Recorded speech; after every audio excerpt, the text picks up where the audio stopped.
The morning light came in clean and bright off the Gulf, laying warm squares across the Bennett kitchen. Laura's scrubs still smelled faintly of antiseptic and coffee from the night shift. Ethan sat with a pencil tucked behind his ear, scanning a stack of sight drawings he had carried home out of habit. Sophie, 5 years old and all watchful eyes, tapped her spoon against the edge of a bowl, counting each tap in a whisper like she was keeping time with a song only she could hear. She stopped mid-tap. Her spoon hovered. She was suddenly far away, as if someone on the other side of the glass had called her name. "Mommy, there is a dog about to fall." Laura blinked. "Honey? A dog. He is hanging. Right there." Sophie slid off her chair and padded to the window of their 15th floor condo, palms on the glass. From their building you could see the silver skin of downtown Clearwater and, 3 blocks away, the newest pride of the skyline, Horizon Point. Its mirrored face held pieces of the sky. Ethan rose with a smile that was meant to steady his wife. We should have named her Hawk, or Lighthouse. Sophie didn't laugh. "Count up, Daddy." 30. There. The blue thing. He is stuck. Ethan joined her at the window. Laura followed with the slow acceptance of a tired nurse who had learned to humor strange moments and then, when necessary, act faster than anyone else in the room. The wind off the water was moving the palms, making the street below look like a picture with a live border. There was a window washing platform high on Horizon Point, a thin blue slip against glass. To the naked eye, nothing else. Ethan squinted until his forehead furrowed. "I can't see a dog, Soph." "Binoculars," Laura said. "Top of the hall closet." He slipped away and came back with the cheap birding binoculars they used for ospreys. The moment he set them to his eyes, his breath caught and the pencil behind his ear fell into the butter dish. Oh, man. "Laura, look." She took the binoculars. The metal ring was warm from his hands. The world jumped forward, sharp and brassy in the morning glare. And there he was, a German shepherd clung by one front paw to the lip of the platform. His hindquarters hung out over 30 floors of open air. His other paw scrabbled at paint-slick metal, slid, found nothing. He was a big dog with a black saddle and a mask that made his amber eyes look even more human. Laura wasn't sure she had actually made a sound, but her mouth went dry, the way it did just before a code, blue. "He sees me," Sophie said quietly. Ethan wasn't hearing anything except the thump of his own heart. "I'm calling 911. Laura's hands were already moving for her phone, but Sophie's words hooked Laura's shoulder and tugged. "He sees you?" Sophie didn't answer. Her fingers made small fists on the glass. The dog's head turned like a compass needle finding north. They were out the door within a minute, Laura's keys still on the hook, then back in a tangle because you do not leave keys on the hook when you're going to run toward fear. The elevator seemed to pause at every floor like it had manners. When the doors finally opened on the lobby, they ran. Out on the street, people were already clustering at the foot of Horizon Point, faces upturned, hands to foreheads. Sirens grew out of the distance and arrived in a gust. Clearwater fire. A patrol car, the orange vest of building security, a news van that must have been around the corner in search of an easy morning story and had found a different one. The air tasted like salt and anxiety. "That is my dog," an older man cried. He sat in a wheelchair as if it had just caught him mid-step. A hospital bracelet glowed against papery wrist. He was in a thin robe and slippers. An attendant stood behind him, as stunned as anyone else. "That is my boy." Laura dropped to a knee beside him automatically. "Sir, I am a nurse. We are going to help you." "What is his name?" "Max," the man said, voice full of gravel. "Max, you hold on." A fire captain with gray hair pulled back tight, lifted heavy binoculars, then spoke into her radio with the clear sentences of someone who had said hard things before. "The platform is compromised. One suspension line is gone, the second is frayed. We cannot load weight onto it. Repeat, cannot. A building manager hovered, pale and sweaty, whispering into his phone, then into anyone who would listen about liability and safety zones and damage to facade panels if anything fell. Every time the platform groaned, the crowd flinched as one creature. Ethan wrapped an arm around Sophie's shoulders. The gesture said stay. Sophie leaned forward instead. The dog tested his weight and nearly lost everything. His chest heaved. He blinked, slow and deliberate, a soldier fighting to keep a promise. He was not barking. He was not thrashing. He was measuring. "He is not Max," Sophie said. Her voice was level, almost conversational. "He does not know that name. He knows Ranger." The old man jerked. Then his shoulders folded like the words had gone through him. "My wife called him that," he said, staring up through tears. "She said he moved like one. After she died, I changed it. How did you know that?" Ethan stared at his daughter. Laura did too, but differently, like she was watching something begin that she had always half expected and never fully believed. Another siren. Animal rescue. A helicopter thumped the air, veered, and peeled away after the rotor wash slashed the narrow canyon between buildings. On a balcony 10 floors down, a woman sobbed into both hands. "We can reach him from inside," the fire captain said to the building manager. "Best chance is a maintenance chase or a window that opens near the platform." "The windows only open 8 inches, the manager said. "Code. There is an access closet on 30, but the hatch is 2 by 2, for equipment, not people." Sophie's eyes were on the mirrored wall. When she spoke, it was to no one, or to the dog, or to both. "Behind the fern. West corridor. The key card is under the pot." Laura looked at Ethan. Ethan looked at the captain. The captain looked at the manager. His mouth opened, closed. He knew exactly what was behind the fern.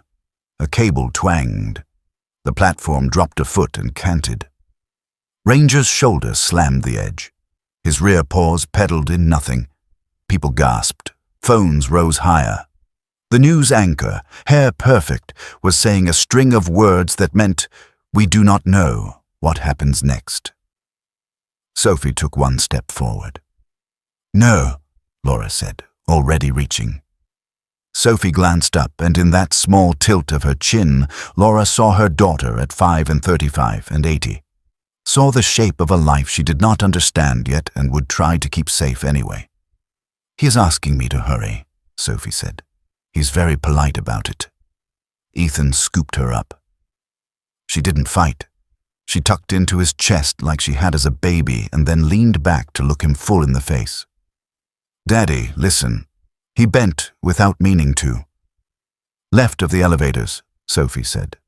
"The fern is plastic. The dirt is not real. The key is cold. Please, he cannot hold very long. His right paw hurts. It smells like oil." A young officer broke the spell. He had a fresh face and a name tag that read, Ruiz.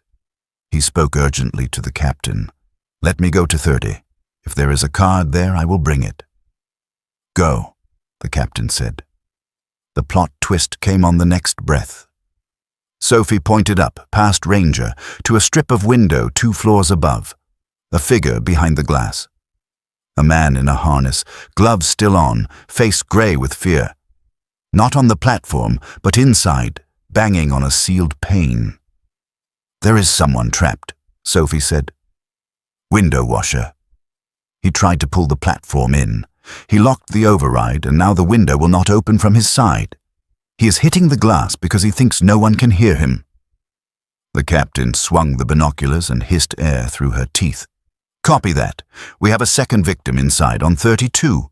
We split teams now. Baker with me. Ruiz on the access. Let's move." The crowd shifted, a human tide parting to make space for firefighters and a rolling toolbox. The building manager fumbled with a badge. Laura stood, pulse in her throat. Ethan held Sophie until she wriggled free, then kept a firm hand on her shoulder. The old man in the wheelchair squeezed the handle grips with trembling fingers. Ranger looked down once. Not to the crowd. To one small girl in a yellow sundress with a stain of berry at the hem. His ears tipped forward, his eyes softened, a dog reading a friend. That was when the second cable gave a warning scream. The platform lurched again, swinging on the last steel thread. Metal shrieked against glass. Ranger's claws raked paint. He made a sound then, not a howl, but a short breath that said, "I am still here." It was the bravest sound Laura had ever heard. A firefighter's voice crackled over a handheld. 30. West Corridor. Found the fern. Card in hand. We are in. The anchor on the sidewalk spoke into a microphone with a different voice now, one that belonged to someone who had stopped thinking about ratings. "Please," she said, barely audible. "Please." Ethan knelt to Sophie's level. "You stay by me. Do you hear?" Sophie nodded once. Her eyes never left the dog. Ranger shifted his weight minutely, found a half-inch of friction, and used it like it was a lifeline. He pressed his chest into the lip of the platform to keep more of his mass over metal than air, though every instinct in his body had to be screaming to kick and scramble. He chose control over panic. He chose the long minute. Laura's phone buzzed in her pocket. She ignored it. She had been at enough bedsides to recognize the second before something turns, the breath that decides whether to come back or not. Inside the building, boots pounded. A panel clanged open. A bolt slid. The captain's radio popped. "We have eyes on the access hatch. It is small, too small for me. We are improvising." Sophie inhaled softly, like someone had pressed a finger to her sternum. "He can feel them," she whispered. "He knows help is in sight. He will wait." The old man lifted his face to the glass. "Ranger," he called, voice thin but steady. "Good boy. Good boy. Hold on." The German shepherd's ears quivered at the sound. He blinked twice. He did not look down again. That was the last clear moment before chaos finally arrived. A gust came off the water and poured between the buildings. The remaining cable groaned, then slipped another inch. A chorus of alarms from somewhere above wailed into the street. The trapped window washer on 32 started pounding so hard the glass shuddered in its frame. On the corner, a bus driver pulled over and stood in his doorway with both hands pressed together like a prayer. Laura's hand found Ethan's forearm. Ethan's hand found Sophie's. All three gripped like a knot. And then, from deep inside Horizon Point, close enough that the captain's radio squeal fed back on itself, a voice shouted the one thing everyone needed to hear. "We have him. We have the dog in sight. Hold position. Do not move. Hold." Ranger made the smallest sound again. Not fear. Not pain. Recognition. He had been seen. He was not alone. By the time they reached the base of Horizon Point, the street had transformed into something between a block party and a disaster scene. Strangers stood shoulder to shoulder, craning their necks toward the glass tower, the crowd murmuring in a way that made it feel like the building itself was breathing. A Channel 9 news van sat at the curb, its satellite dish pointed skyward, a reporter already speaking into a microphone while her cameraman tracked the blue platform swinging high above. Laura's ER instincts kicked in. She scanned for the person in charge, for a plan, for any sign of control. But there was only that pendulum of blue steel, a single German shepherd clinging to its edge like it was the only piece of earth left in the world. "Henry." Cole's voice rose above the noise, raw and breaking. "That's my dog. That's my boy." The old man was in a hospital gown beneath an open plaid robe, a plastic wristband still on his arm. An oxygen tube dangled loose from his neck, bouncing with each tremor of his hands on the wheelchair arms.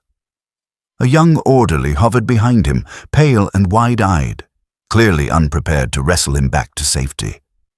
Laura moved toward him, Ethan and Sophie close behind. "Sir, you need to stay calm," she said automatically, but her gaze followed his upward. Ranger's body was rigid, back legs hanging into nothing, nails scrabbling against the slick lip of the platform. His ears were pressed tight to his head, but his eyes, those amber soldier's eyes, were scanning, searching. "He must have followed me when they took me in last night," Henry said, never looking away. Heart flared up again. "They told me he was gone. But he came home. He always comes home." The crowd parted with a ripple of deference as Clearwater Fire arrived, a ladder truck easing into position. Captain Dorsey, a woman with steel-gray hair pulled into a bun so tight it looked like it might bite, stepped out with her binoculars. She took one long look, then lowered them with a shake of her head. "The platform's rigging is compromised. One line is gone, the second's fraying. We put a man on it. It's over." "We can't just stand here," one of her crew said. "We might have to," Dorsey replied, flat but not unkind. It was the building manager who made the crowd turn hostile. He was a soft, sweating man in a suit one size too small, clutching a clipboard like it was a shield. "We should clear the area. If the platform goes, debris could cause injuries or damage property. Liability is—" "Liability?" Ethan's voice cut sharp, and people nearby stopped murmuring to listen. "That's a living creature up there." "I understand," the manager said, voice pinched, but— "No, you don't," Laura said. A gust slid between the towers, catching the platform and sending it into a slow, sickening sway. The crowd gasped as Ranger's front paw slipped, his chest slamming the edge. He held on, claws digging. In that heartbeat of silence, Sophie spoke up, her voice somehow carrying. "He says it hurts. His paw feels wrong." Henry twisted in his chair to look at her. "What did you say?" "He's not scared for himself," Sophie continued. "He's worried about you." Laura's head snapped toward her daughter, but Sophie's eyes were locked on the dog. Ranger's head tilted as if he'd heard his name in a crowd of static. Captain Dorsey lifted her radio. "Helicopters out. Wind tunnels too strong between buildings. Only options from inside, but those windows won't open wide enough for a man to get through." The building manager shifted uncomfortably. "There's a maintenance hatch on 30. It's small, 2 by 2 feet. For equipment only." "Where?" Dorsey demanded. "West corridor." "Behind a plant," the manager said reluctantly. Laura felt Ethan stiffen beside her. He looked down at Sophie, but she was already speaking. "It's under the pot." "The key card." The manager's mouth opened, closed. His gaze darted between Sophie and the distant hatch only he should have known about. The moment was shattered by a sharp metallic pop. Every head turned upward. The last cable screamed under the sudden load. Ranger's body jolted, claws skittering against the metal. He didn't bark. He didn't thrash. He pressed closer to the platform, using every ounce of control to fight gravity. "Get a rescue team to 30 now," Dorsey barked, "and someone keep that crowd back." But no one in the crowd moved away. They were anchored, as if the weight of one dog's will to live had nailed them to the spot. Henry leaned forward in his chair, gripping the armrests so hard his knuckles shone. "Hold on, boy. Just hold on." Up above, Ranger's ears lifted a fraction, the wind ruffling the fur along his neck. His gaze found Henry through 30 stories of glass and air, and for a moment the sway of the platform seemed to still. It was the look of someone, man or dog, who'd heard his person's voice and decided to wait one more minute. For a moment, no one said anything. The crowd seemed to tilt toward the little girl in the yellow sundress, as if her voice had pulled them all off balance. "His name isn't Max," Sophie said again, her tone even but firm. "He doesn't know that name. He's Ranger." Henry Cole froze. The words landed like a hand on his shoulder from someone he hadn't seen in years. "My wife. She called him that," he murmured. "She said he moved like one.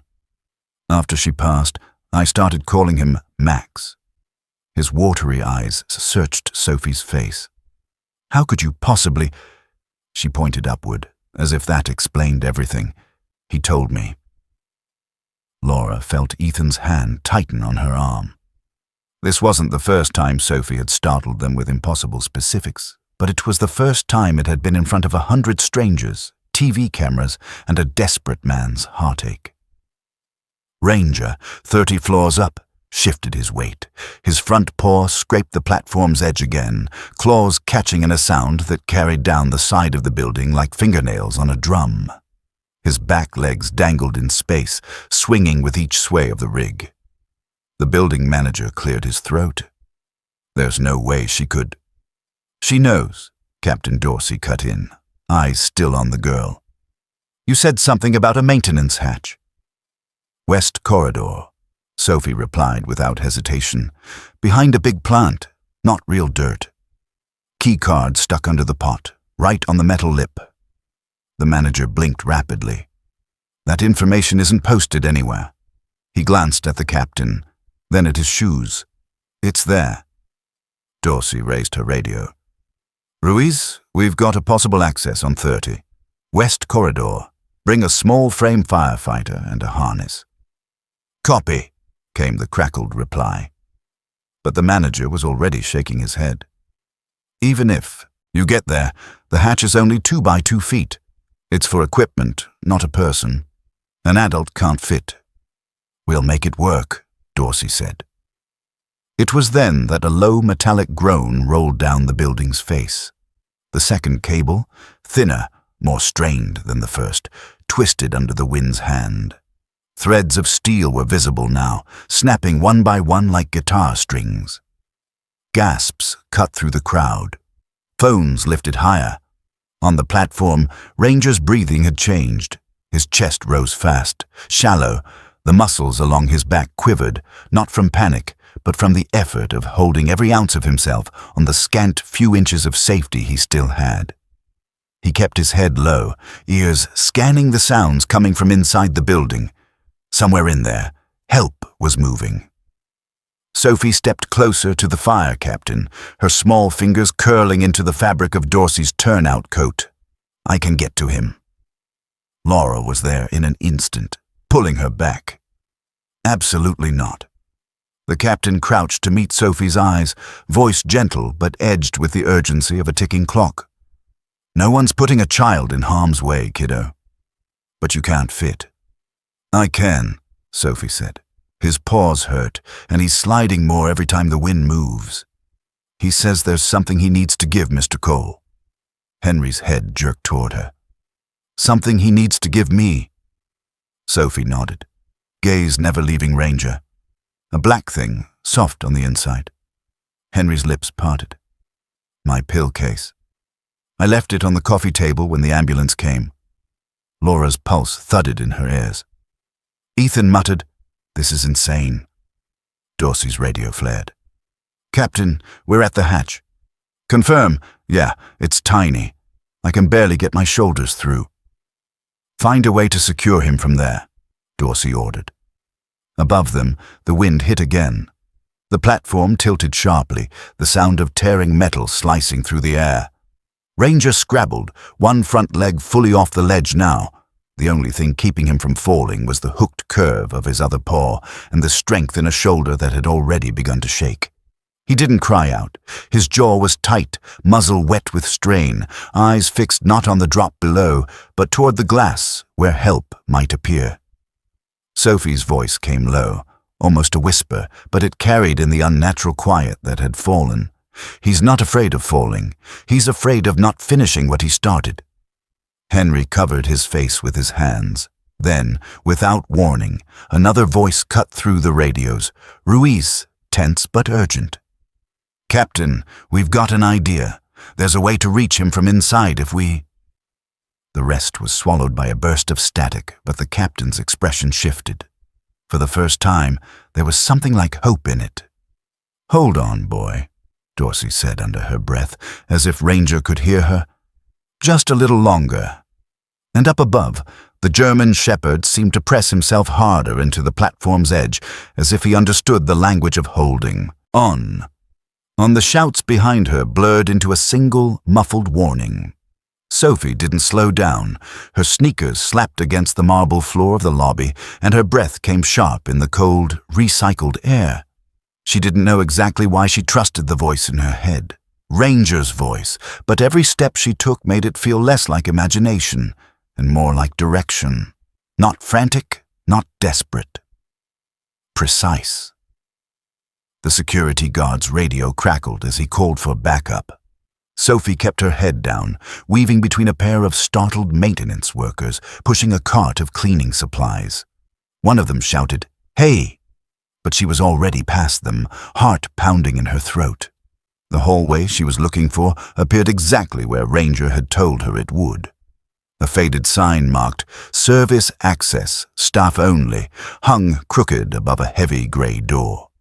She scanned the dim corridor for the potted plant. It was there, squat, dusty, and out of place against the sterile walls. Her fingers trembled as she reached into the soil. She half expected nothing but dry dirt and roots.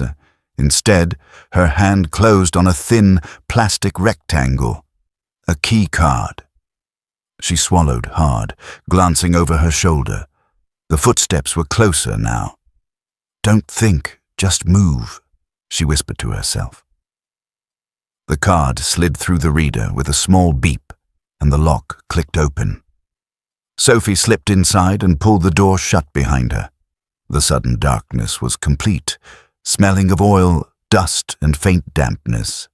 Her eyes adjusted slowly. Narrow walls, crisscrossed with thick pipes, closed in on both sides. Somewhere above, the hum of machinery vibrated through the metal framework. She felt, rather than saw, Ranger at her heels, the quiet weight of him moving in sync with her. "Left," the voice said in her mind. She turned down a cramped side passage, careful not to brush against the rusted railings. The space tightened further until she had to turn sideways to keep going. Her shoulder scraped cold steel. A drip of water hit the back of her neck and she flinched. Then, ahead, a faint sliver of light. Sophie reached the end of the corridor, where a narrow utility window sat at chest height. Through it, she could see the skeletal frame of the rooftop maintenance gantry. Beyond that, the view dropped away into open air, the night swallowing the street far below. She pressed her palm to the glass, feeling the pulse in her hand. A sudden bark echoed down the hall. Ranger wasn't beside her anymore. He was ahead, teeth bared, eyes fixed on the shadows shifting in the dark behind her. A voice, human this time, cut through the quiet. "Hey, you're not supposed to be in here." Her chest tightened. It wasn't the guard from before. This voice was harder, closer, dangerous. Ranger's growl deepened, and in that moment, Sophie realized he wasn't just reacting to an intruder. He was shielding her. The window latch was stiff, but it gave way with a protesting squeal. Cold air rushed in. Sophie took one last look at the approaching figure, a tall man in maintenance coveralls, but his posture too alert, too deliberate for a janitor. "Go," Ranger's voice urged in her head. She swung her leg over the sill and felt the dizzying emptiness of the drop. Her other foot followed. The steel grating of the gantry rang under her weight. Behind her, the man lunged, but Ranger intercepted, teeth flashing in the dim light. The sound of the snarl froze the man mid-step. Sophie didn't wait to see what happened next. She ran along the gantry, the metal vibrating under her, the city's neon glow flickering through the gaps below. Somewhere far off, sirens wailed, but she knew they weren't for her.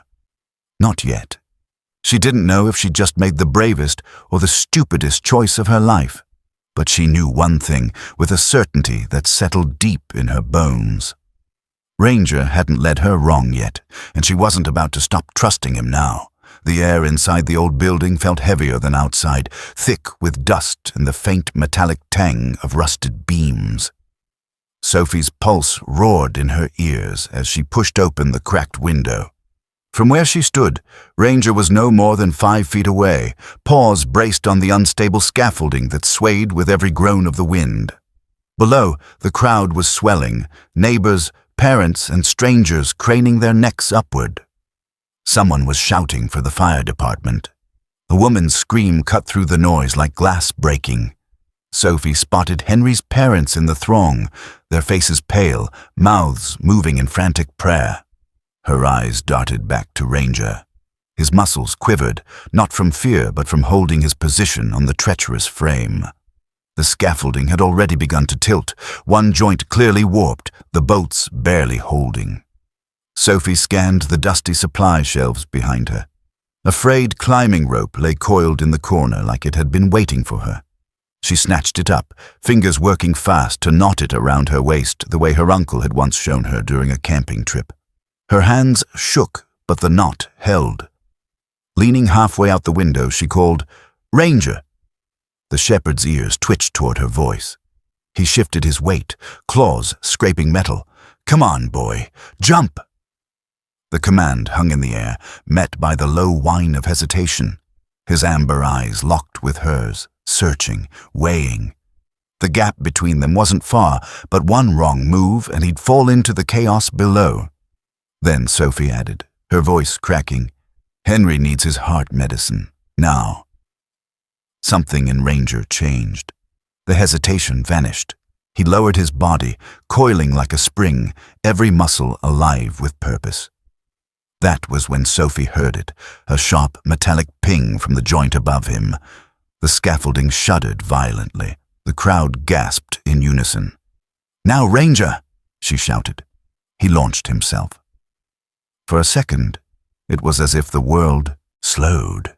The stretch of his body in midair, the strain in his eyes, the gust of wind lifting his fur. Sophie braced, leaning out just enough to catch him. His paws hit her arms hard, and she staggered back, feeling the rope at her waist yank tight as they both slammed against the floor.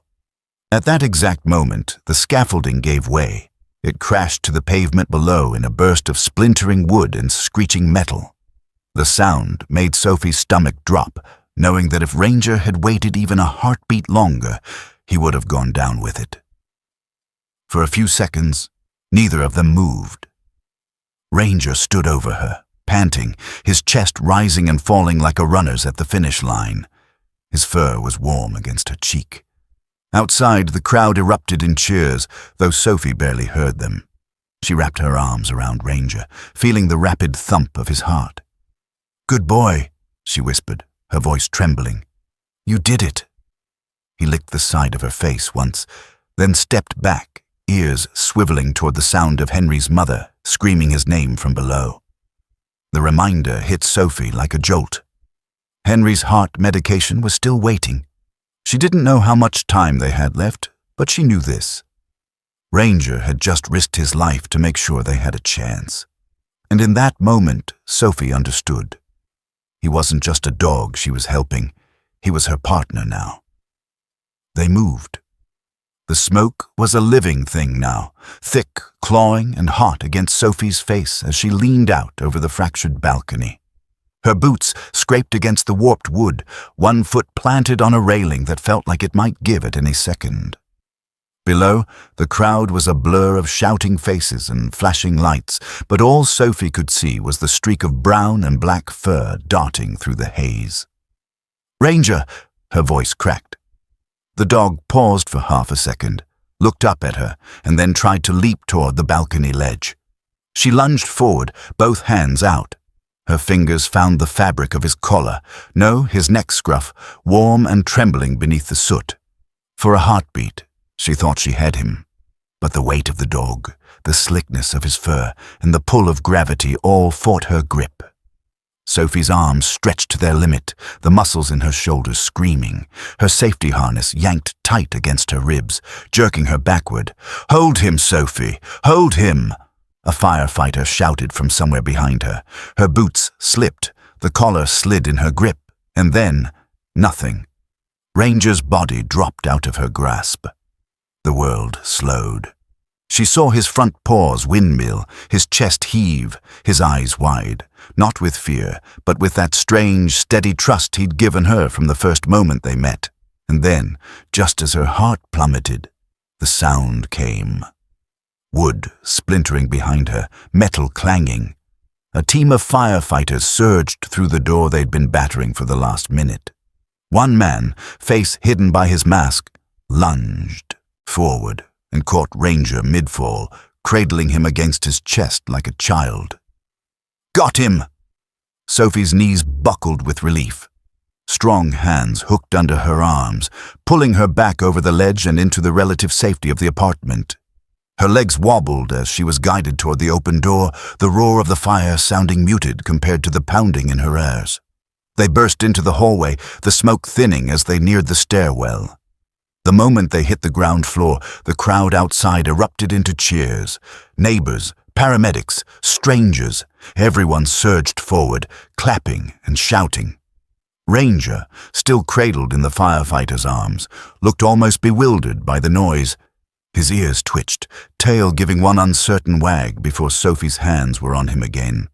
She dropped to her knees on the wet pavement, pulling him close, breathing in the smell of smoke and singed fur and something undeniably alive. "You're okay," she whispered into his neck. "You're okay." A vet tech who'd been stationed nearby knelt beside them, stethoscope already in hand. She checked Ranger's heartbeat, lifted his paws, felt along his spine. Her eyes widened. "He's fine," she said, as if she didn't quite believe it herself. "A few bruises, maybe some smoke inhalation, but honestly, I've seen worse from a tumble off a couch." Sophie laughed, half in disbelief, half in gratitude. Around them, the chaos of sirens and shouted orders still filled the air, but in that small circle, it was just her and Ranger. "You scared me to death," she told him. Ranger's head pressed into her chest in a slow, deliberate movement, almost like an embrace. And in that moment, it was impossible not to believe it was more than survival. It was a miracle. But what Sophie didn't notice, what no one noticed, was the quick glance two firefighters exchanged and the way one of them subtly shook his head. Something had happened inside that apartment, something they weren't ready to talk about. Not yet.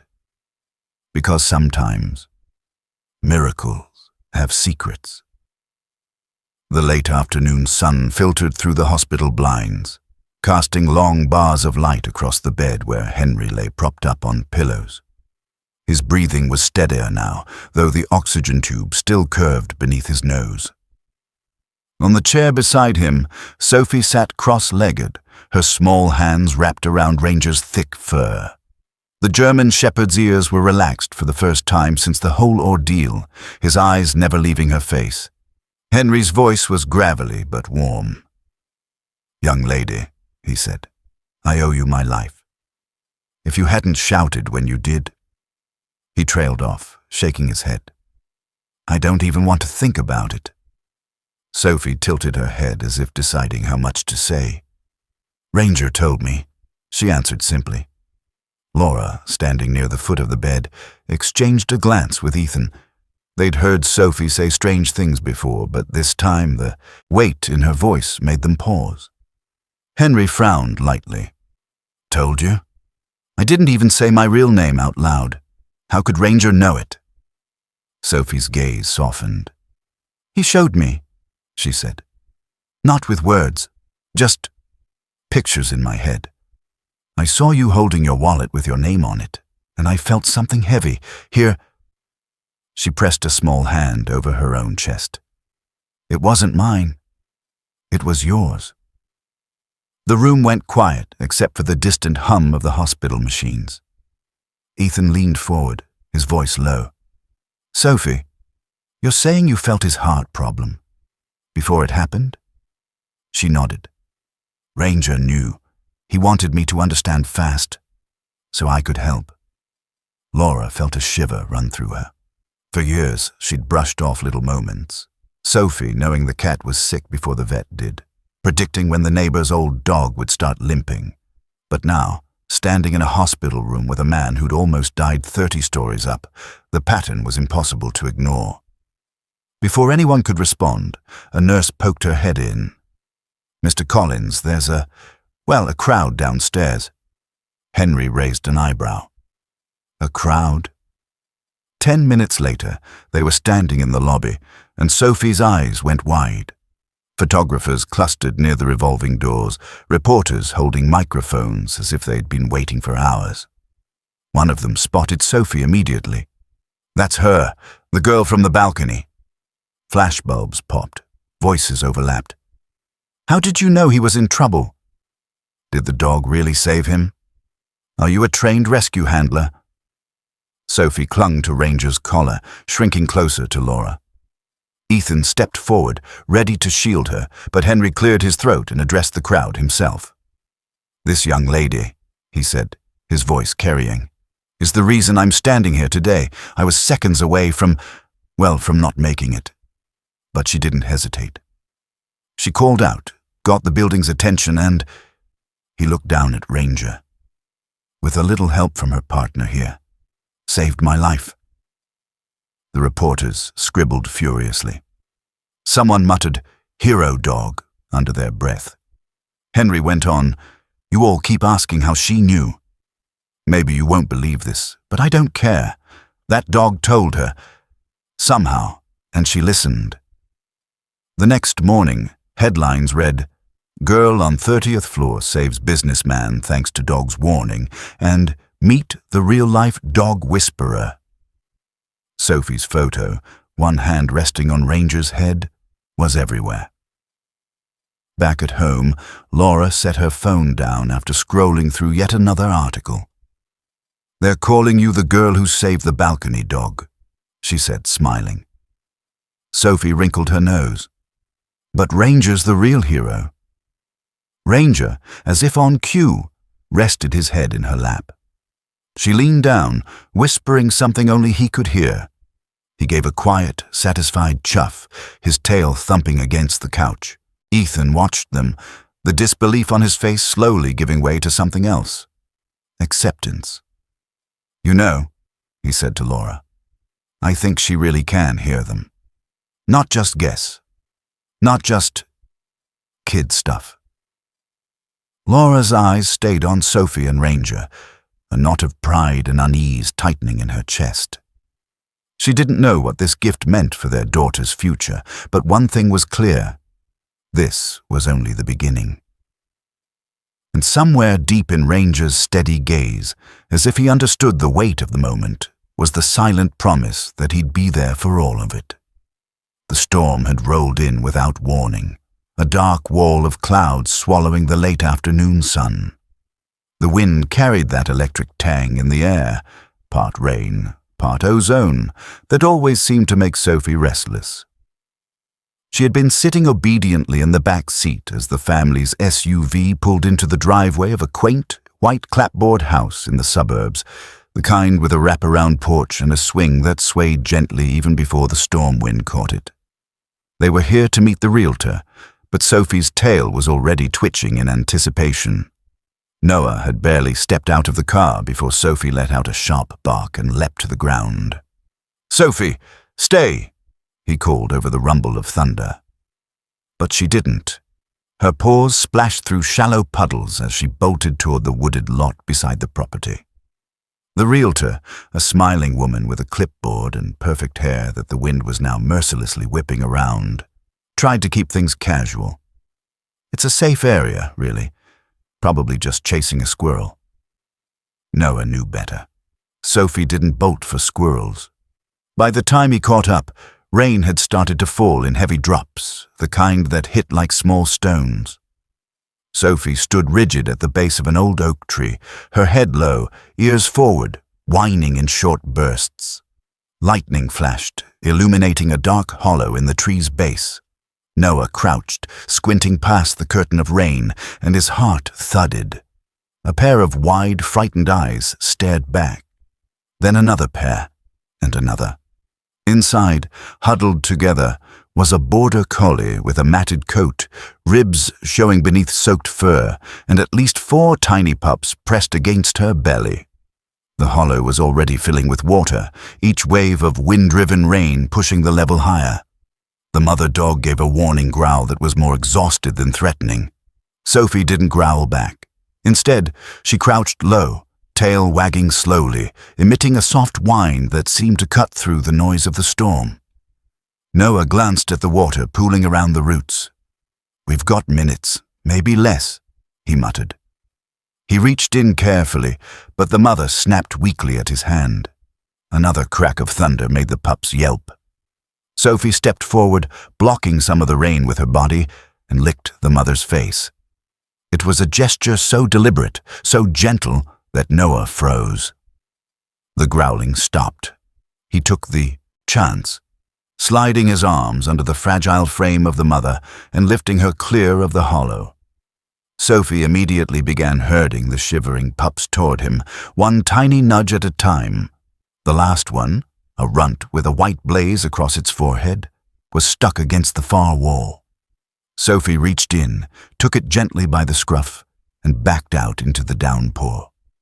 By the time they made it back toward the street, a pickup truck skidded to a stop nearby. A man in his early 50s jumped out, his face etched with panic. "Molly! Oh, God, Molly!" Noah set the mother dog down on the dry bed of the truck as the man rushed forward. His hands trembled as he checked each pup. I thought I'd lost them," he said, his voice breaking. "I think you almost did," Noah replied, still catching his breath. "You their owner?" The man nodded. "Mark Evans. They got spooked by the last storm and took off. I've been searching for days.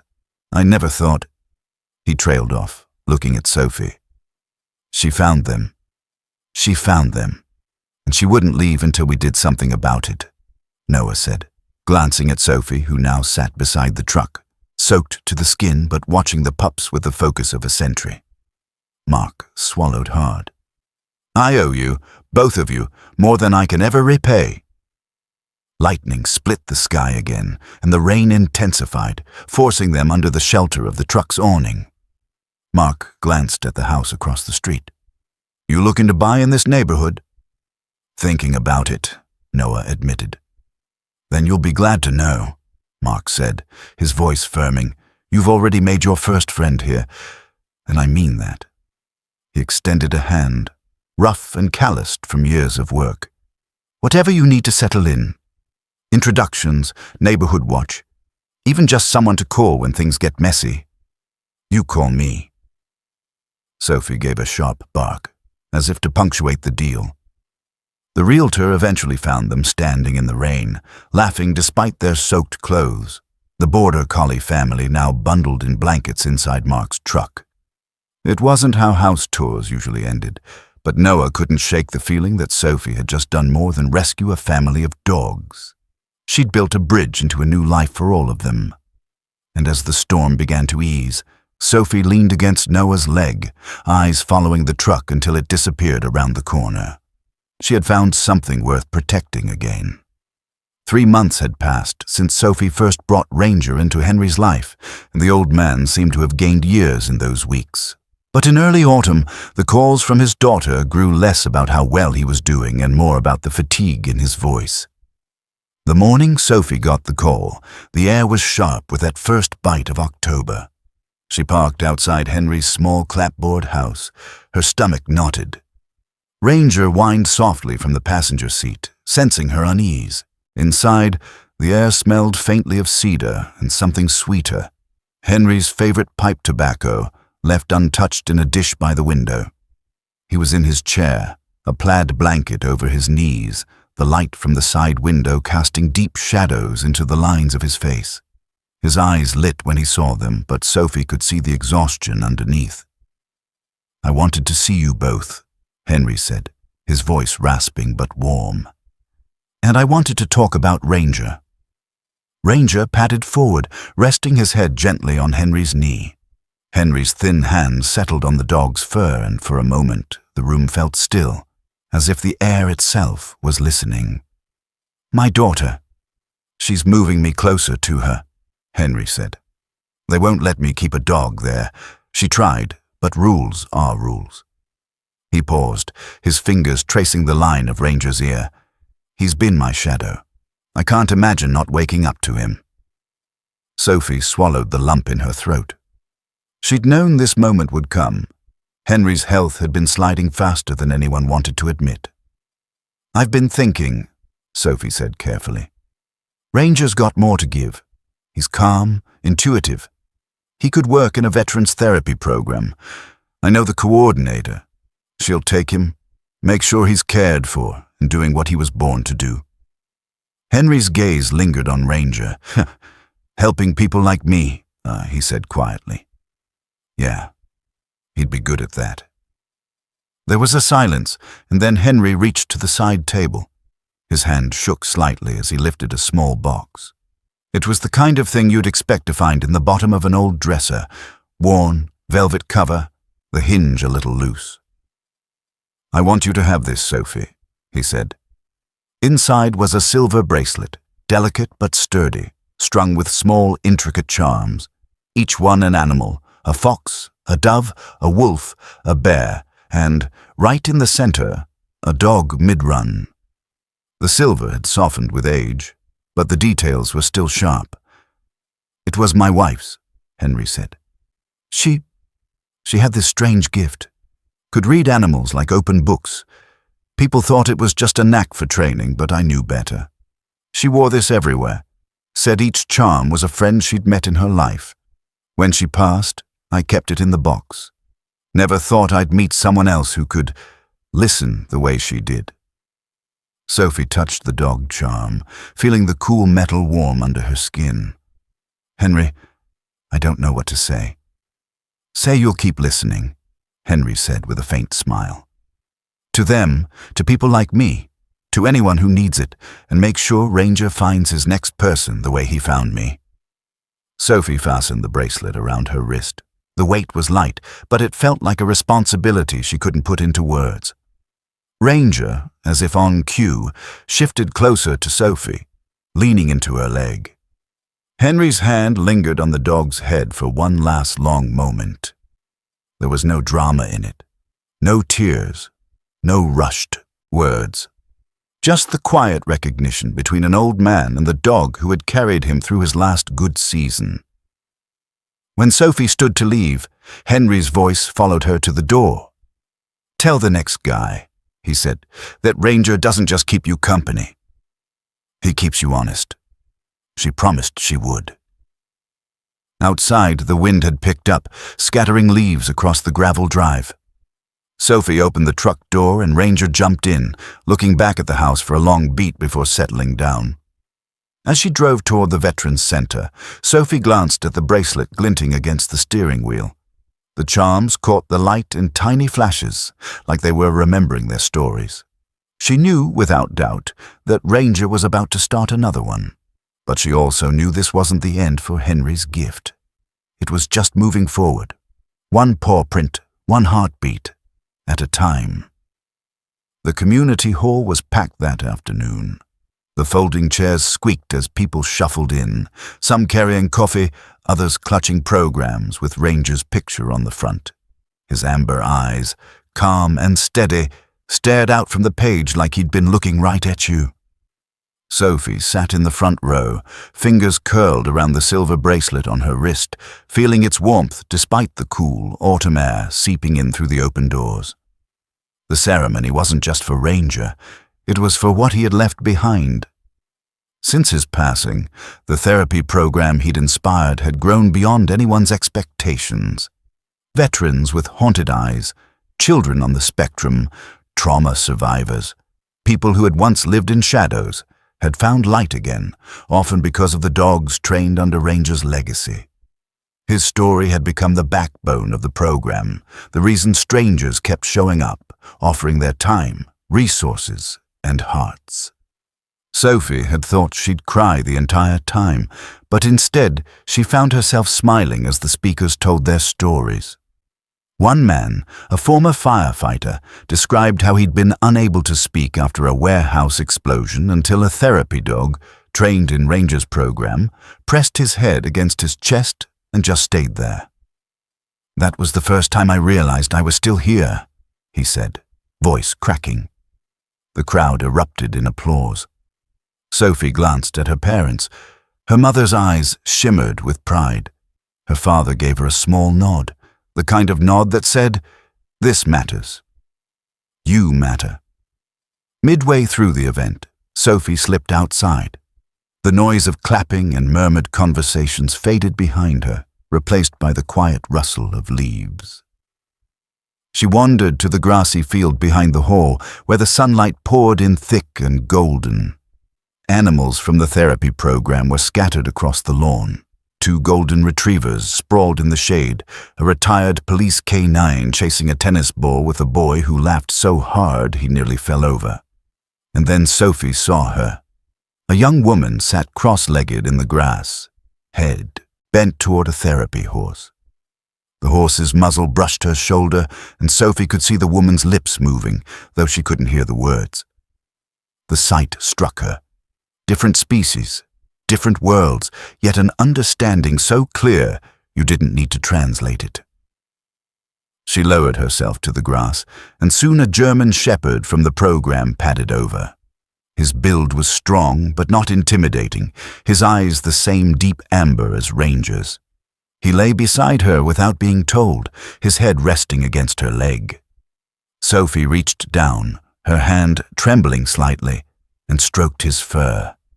"You didn't know, Ranger," she whispered, "but you're part of him, and you're part of me." The bracelet on her wrist caught the sun, sending a small flash of light across the grass. It wasn't just jewelry. It was a promise, a reminder that what Ranger had started didn't end with him. Her parents found her there a few minutes later. "They're asking for you inside," her father said gently. "I'll be there," Sophie replied, still looking at the shepherd. "I just needed to say thank you first." When she walked back in, she didn't feel like the shy girl who had once hidden behind Ranger's shadow. She felt like someone standing on a bridge, one foot in the human world, one in the world of animals, helping others cross in either direction. The ceremony closed with a video montage of Ranger's life, his first rescue, his therapy visits, the way he'd lean into Sophie like she was the only person in the room. The final image froze on Ranger, looking directly into the camera, ears pricked as if he had something left to say. Sophie stepped up to the podium, her voice steady. "Ranger taught me that sometimes the best healers don't have words. They just have presence. He was my friend, my protector, and my teacher. And now, he's part of something bigger, something that will keep helping people long after we're gone." She paused, letting the silence settle. "So, I want to ask all of you, what's your story with a loyal pet?" The room stayed still for a beat before filling with applause that shook the rafters. As Sophie stepped down, the German shepherd she'd met outside was waiting for her, tail wagging. She slipped her hand into his fur, feeling the connection, alive, strong, unbreakable. And in that moment, it didn't matter which world she was standing in. She belonged to both. If Ranger's story touched your heart, help us share more like it. Subscribe to the German Shepherd channel and keep the bridge between our worlds alive.